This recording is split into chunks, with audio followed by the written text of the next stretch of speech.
ये पैगाम है भारत के हर कंटेंट क्रिएटर के नाम। जय भीम बड़ा सीधा हंसी, जय भीम। जय Bhim app available on the play store and Apple app store now. देश के 22 राज्यों से, तमाम जगहों से छात्र, नौजवान, शिक्षक और तमाम शिक्षा प्रेमी जनता आज यहाँ इकट्ठा हुई है। मुख्य मांग जो है, अभी सरकार जिस तरीके से नई शिक्षा नीति को लेकर आई है और पूरी जोर शोर से इसको पूरे राज्यों में लागू कर रही है, हम तमाम शिक्षा समुदाय की तरफ से इस गलत शिक्षा नीति का पुरजोर विरोध करने के लिए यहाँ आए हैं। हम सभी जानते हैं कि ये जो सरकार शिक्षा नीति लाई है, ये असल में शिक्षा को आगे ले जाने के लिए नहीं, बल्कि पूरी तरीके से शिक्षा के निजीकरण, बाजारीकरण, सांप्रदायिकरण, केंद्रीकरण और व्यवसायीकरण का एक पूरा खाका है। इसके माध्यम से आज पूरा जो शिक्षा व्यवस्था है, इसके माध्यम से जो छात्र समुदाय है, इसको एक मशीन बनाया जा रहा है जो बुद्धि के स्तर पे, तर्क के स्तर पे पूरी तरीके से अपना किसी भी तरीके से अपने आप को वहाँ पे खड़ा नहीं रख पाएगा। और सरकार जिस तरीके से मनमाना उसमें जो कहेगी, जिस तरीके से उसको आगे चलाएगी, उसी तरीके से वो अपनी सोच की प्रक्रिया को आगे बढ़ाएगा। लेकिन सर, एक पक्ष ऐसा भी जो इसके साथ खड़ा हुआ है ना सर, वो तो बड़ी अच्छी बता रहा है इसे। जो साथ में खड़ा है उनसे आप पूछिए कि क्या अच्छा बता रहे हैं आप। हम बता रहे हैं, हम तमाम तर्क के आधार पे एक एक चीज़ों का इसका व्याख्या करके बता रहे हैं कि क्यों हम इसका विरोध कर रहे हैं। सरकार इसमें किस तरीके से पूरा निजीकरण को पुरजोर तरीके से इसमें छूट दे रही है पूंजीपतियों को मुनाफा कमाने के लिए। सरकार किस तरीके से जो बुनियादी शिक्षा का जो पूरा ढांचा है, इसको किस तरीके से ख़त्म कर रही है। आज आपने देखा जो स्कूली शिक्षा में जो आज सेकेंड क्लास तक जिस तरीके से कहा जा रहा है कि आंगनवाड़ी के भरोसे दिया जाएगा, आंगनवाड़ी को इसकी जिम्मेदारी दी जा रही है पढ़ाने की। हमारे देश में हम लोग सभी जानते हैं, अभी भी आप देखेंगे दिल्ली में भी आंगनवाड़ी कार्यकर्ता प्रदर्शन कर रही हैं, जो आंगनवाड़ी खुद अपने आप को संभालने की स्थिति में नहीं है। सरकार खुद आप देख रही है कि खुद वो आईसीयू में पड़ा हुआ है। ऐसी एक व्यवस्था को आप बोल रहे हैं कि आज जो सबसे बुनियादी तबका, जो सबसे आज हम कह रहे हैं कि जो एक बचपन जो छात्रों के किसी भी तरीके से बुनियाद को बनाने के लिए ज़रूरत होता है, जिसी के आधार पर आने वाले समय में वो अपनी शिक्षा ग्रहण करता है, उस आधार को, उस बुनियाद को खोखला बनाने का काम कर रही है। आप देखिए जिस तरीके से क्लोजर और मर्जर की बात की जा रही है, तमाम तरीके से सरकारी स्कूलों को बंद करने का फरमान जारी कर दिया गया है। तमाम राज्यों में आप अगर देखेंगे तो 8,000, 10,000, 15,000 स्कूल ऑलरेडी बंद हो चुके हैं, हो भी रहे हैं। दिल्ली में भी आप देखेंगे 2 बार नगर निगम का आदेश आ चुका है कि 80 स्कूलों को बंद कर दिया गया है और इसके जगह पे स्कूल कॉम्प्लेक्स खोलने की बात की जा रही है। मतलब जहां हम बोलते हैं कि सरकार को हर एक लेवल पे शिक्षा आम जनता तक पहुंचाने की ज़रूरत है, जो एक्सेसिबिलिटी है शिक्षा की, जो पहुँच है, वो हर एक जनता की रीच में होना चाहिए। आज इसके बजाय हम देख रहे हैं कि लगातार शिक्षा को आम छात्रों से दूर किया जा रहा है और मजबूर किया जा रहा है बड़ी तबका को कि वो प्राइवेट शिक्षा की ओर जाएं, निजी शिक्षा की ओर जाएं, ज़्यादा से ज़्यादा पैसा खर्चा करें और शिक्षा खरीद सकें। आज जो सार्वजनिक शिक्षा है, जो पब्लिक फाउंडेड एजुकेशन सिस्टम है, उसको खत्म करने का पूरा सरकार योजना बना दी है। कमियाँ आपको क्या दिखती हैं जो न्यू एजुकेशन पॉलिसी है, इसमें मुख्य कमियाँ क्या है जिसका वजह से आप विरोध करते हैं? देखिए, मुख्य कमियाँ इसकी अगर हम गिनाने बैठेंगे तो ये एक पूरा दिन भर की एक चर्चा है।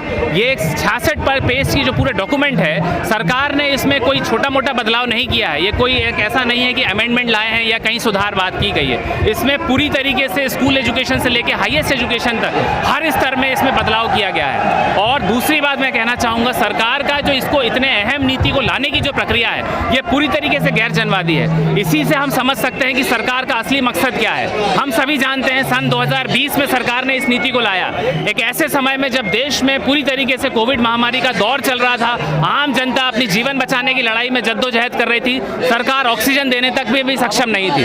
ऐसे में जहां जरूरत थी सरकार को स्वास्थ्य सेवाओं को मजबूत बनाने की, उसको और बेहतर करने की, ऐसे एक आपदा के समय में सरकार जो नारा भी देती है कि हम आपदा को अवसर बनाना चाहते हैं, हमें आपदा को अवसर के में इस्तेमाल करना चाहिए, सरकार उसी कदम पे काम कर रही है। और इस ऐसी आपदा के समय में इतनी एक अहम देश की शिक्षा नीति, जिससे हर एक देश का तबका जुड़ा हुआ है, शिक्षा राष्ट्र के निर्माण में एक अहम भूमिका निभाती है, ऐसी एक शिक्षा नीति को आनन फानन में सरकार इस आपदा के समय में लेकर आती है। सरकार भली भांति जानती है कि अगर इसको सामान्य दिनों में लाया जाएगा तो लोगों की प्रतिक्रियाएं, लोगों का जो एक विरोध है, इसको सामना कर पाना बड़ा मुश्किल होगा। लेकिन हम ये कह देना चाहते हैं, सरकार के लिए समय की मांग है, थोड़े बदलाव तो होना जरूरी है। देखिए, समय की मांग होने से तो नहीं होगा, समय की मांग तो है, लेकिन बदलाव के 2 पहलू होते हैं। बदलाव एक होता है सकारात्मक तरीके का बदलाव, जो कि पहले वाली व्यवस्था से और उन्नत करने के लिए होता है, ना कि हम इसको कहेंगे कि एक नकारात्मक बदलाव कि जो कि शिक्षा व्यवस्था का जो ऑलरेडी हम देखते हैं जो लचर ढांचा है उससे और भी बुरी स्थिति में ले आए। तो ये कोई बदलाव नहीं है, ये कहीं ना कहीं आज जिस संकट से ये दौर गुजर रहा है देश में, हर एक तरीके की जो हालात हम देख रहे हैं, आर्थिक हालात है, सामाजिक हालात हैं, शैक्षणिक समस्याएं हम देख रहे हैं, इससे कहीं ना कहीं लोगों को भटकाने का, लोगों की असल मुद्दों पे जो सोच समझदारी विकसित ना हो पाए, इसीलिए शिक्षा एक ऐसा माध्यम है। हर एक देश का शासक व्यवस्था हमेशा सत्ता में अगर शासन करना चाहता है, राज चलाना चाहता है, सबसे पहले उसका हमला होता है शिक्षा व्यवस्था पे। हिटलर जो जिस नीति पे चल रहा था, आज हमारी मोदी सरकार भी उसी नीति पे चल रही है, जहां हिटलर कहा करते था कि भाई शिक्षा को मेरी मुट्ठी में आने दो, मैं राज्य को अपनी मुट्ठी में ले जाऊंगा। मोदी सरकार भी सेम उसी नक्शे कदम पे काम कर रहे हैं, शिक्षा को अपने मन मुताबिक बनाना चाहते हैं। जनता एक तरफा आपका मामला है। आप देखिए ये जो लोग बैठे हैं ये सिर्फ वो लोग हैं जो कि सिर्फ बहुत कम संख्या में बुलाए गए लोग हैं। हम लोग ज़मीनी स्तर पर काम कर रहे हैं। पिछले 1-1.5 महीने से जो इस कार्यक्रम की तैयारी को लेकर, और इससे भी पहले से 1 साल 1.5 साल से जब से ये नीति लाई गई है, जब हम लोगों के बीच में गए हैं, एक भी प्रतिशत हमको अगर तबका मिला हो जो इसके प्रतिवाद में उठ के खड़ा हो। सरकार कहती है हम कोई भी नीति लाते हैं ना, इन लोगों का काम विरोध ही करने का है बस। देखिए ये उनका तर्क है, वो कोई भी तरीके से जो बात आती है उसको हमको समझना पड़ेगा। क्या हम एक कोरा तर्क दे रहे हैं, क्या हम विरोध करने के लिए बिना आधार के विरोध कर रहे हैं, ये उनको समझना पड़ेगा। क्या उन्होंने हमारे सामने बैठ के कोई सुझाव मांगा, क्या उन्होंने जनवादी प्रक्रिया अपनाई? हम तो सवाल करना चाहते हैं आपके माध्यम से कि इतने बड़े एक लोकतांत्रिक देश में जब शिक्षा व्यवस्था की बात होती है तो किस तरीके की प्रक्रिया अपनाई जानी चाहिए? क्या चंद कुछ अफसरशाहों को बिठा के एक नीति बना देने से एक नीति चल जाएगी? शिक्षा जो एक तमाम जो एक जिसमें सभी का एक योगदान है, जिसमें छात्र समुदाय हो, शिक्षक समुदाय हो, बुद्धिजीवी वर्ग हो, आम जनता, जो तमाम तरीके से शिक्षा का एक स्टेक होल्डर है, जो जुड़े हुए हैं इनसे, इनकी राय का क्या कोई भी महत्व नहीं है? इनसे सुझाव नहीं लिए जाना चाहिए? आज जिस तरीके से सरकार चल रही है, साफ तौर पे हमें समझ में आ रहा है कि कॉरपोरेट घरानों को आज उनको सत्ता को बचाने के लिए, कॉरपोरेट घरानों की तिजोरियों को भरने के लिए आज सरकार इस तरीके से नीतियों को ला रही है। साफ तौर पे जाहिर हो चुका है। इससे पहले भी हम लोगों ने देखा जिस तरीके से किसान हित की बात करते करते 3 कृषि कानून सरकार लेकर आई थी, तब भी यही बात हो रही थी कि हम तो किसानों का भला चाहते हैं, और वही किसान देश में 1 साल आप लोगों ने दिल्ली राजधानी में हम लोगों ने इसके गवाह बने किस तरीके से देश का किसान पिछले 1 साल तक लड़ाई लड़ा और अंत में सरकार को झुकना पड़ा। तो बात है कि सरकार की चालाकियों को, सरकार के तर्क को समझना पड़ेगा। सरकार विपक्ष को मौका नहीं दे रही है, सरकार इसके प्रतिवाद में उठने वाली तमाम आवाज को दबाने का बात कर रही है। आप भी काफी दिनों से विरोध कर रहे हैं एजुकेशन पॉलिसी का, पर कोई फर्क नहीं पड़ा। देखिए सरकार की ताकत के साथ तुलना करेंगे तो हमारा बेशक हम लोग उस रफ्तार के साथ हमारे पास जिस तरीके से करने के लिए भी तैयार नहीं हुई सरकार। देखिए कोई बदलाव आंदोलन, देखिए एक दिन में आंदोलन कोई भी जीता नहीं जाता है। जितना बड़ा देश में जितनी दूर तक लोगों तक इस बात को ले जाने की जरूरत है, वो काम को हमको सुचारू रूप से चलना है। बात जितनी भी हो, आज़ादी की लड़ाई भी हमको 150 साल लड़के ही मिली थी।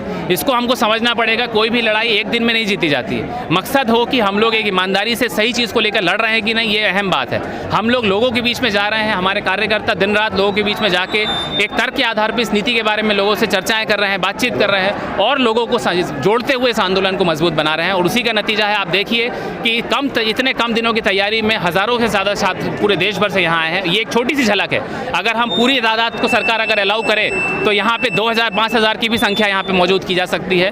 लड़ाई को और मजबूत बनाया जाएगा। इसी प्रक्रिया में हम लोग आंदोलन जीतेंगे और सरकार को मजबूर करेंगे इस नीति को वापस लेने के लिए। सरकार का ये भी कहना है कि जो फॉरेन कंट्रियों में रूल लागू हैं उसी तरीके से हम यहाँ भी रूल लागू करना चाहते हैं, जिससे शिक्षा का सुधार हो सके। देखिए वही मैं कह रहा हूँ कि सिर्फ एक कॉपी कर लेने से चीज़ों को नहीं होता है। हमें तमाम चीज़ों में उन चीज़ों को समझना पड़ेगा कि हम किस लेवल पे हैं उनके साथ। अभी सरकार हर तरीके से सब चीज़ को बराबर कर देना चाहती है। क्या हमारा देश में आज भी बराबरी है? अभी हाल ही में आप लोगों ने देखा कॉमन एंट्रेंस टेस्ट सरकार ने लागू कर दिया। मतलब तमाम विश्वविद्यालय जो सरकारी विश्वविद्यालय है, केंद्रीय विश्वविद्यालय है, उसमें हर एक राज्य का अगर छात्र एडमिशन लेना चाहेगा तो उसको कॉमन एंट्रेंस देना पड़ेगा। हमारे देश में जहाँ इतनी डाइवर्सिटीज़ हैं, इतनी तरीके की इनइक्वालिटीज़ हैं, हर एक तरीके से जहाँ पे हम देखते हैं कि इकोनॉमिक ग्राउंड में अलग अलग लेवल है, कोई बहुत स्थितियाँ डिफरेंसेस हैं, ऐसे में हम अगर कहें कि सबके लिए समान रूप से एक नीति बना दी जाएगी तो क्या ये कारगर होगा? क्या ये कहना कहीं से भी तर्कसंगत होगा कि सबके लिए न्याय हुआ है? इस चीज़ को हमको समझना पड़ेगा।